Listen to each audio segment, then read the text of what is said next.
খান খান খান খান আমি খান দাও পরে খান খান। গাইস দেখতে পাচ্ছি বাজারে কেউ নেই, কিন্তু একটা বৃদ্ধ মানুষ, বৃদ্ধ মহিলা দেখতেছি ওই জায়গায় শুয়ে আছে। আসলে কি অবস্থা?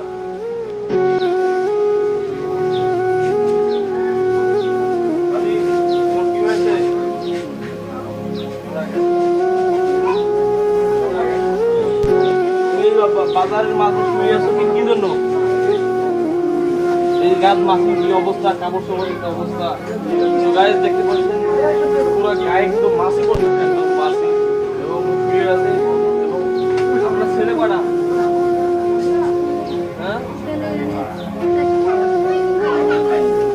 ছেলে 4টা এবং মেয়ে 2টা। তার অবস্থা যে কি পরিণতি দেখেন, সে শরীরে মাছি একদম। আপনি উঠেন, এই জায়গায় শুয়ে কেন?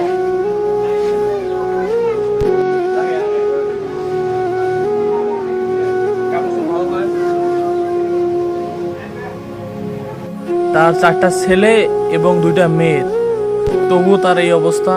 আমি তার জন্য আর্থিক সহযোগিতা কিছু করছি। আর আপনারা যদি কেউ করার ইচ্ছে থাকে তাহলে আমার এই যে কমেন্ট বক্সে আসবেন, আমার নাম্বার আছে, ওখানে নাম্বার দিয়ে তাকে সহায়তা করবেন। আর তার পরনের কাপড়টা, এই কাপড়টা যে অবস্থা, সেজন্য এক ভাই আমাকে একটা তার জন্য শাড়ি দিয়েছে, আমি ওটা দিয়ে দিয়েছি। আরও আপনারা যদি তার জন্য কিছু দিতে চান তাহলে অবশ্যই দিলে ভালো হবে। তার কোন অবস্থা, তার থাকার জায়গা নাই, সে রাস্তাঘাটে এইভাবে বেড়ায়। ওনার জন্য সবাই আর্থিক সহযোগিতা করবেন। আশা করি সবাই পাশে থাকবেন। সবাই ভালো থাকবেন। সবাইকে ধন্যবাদ।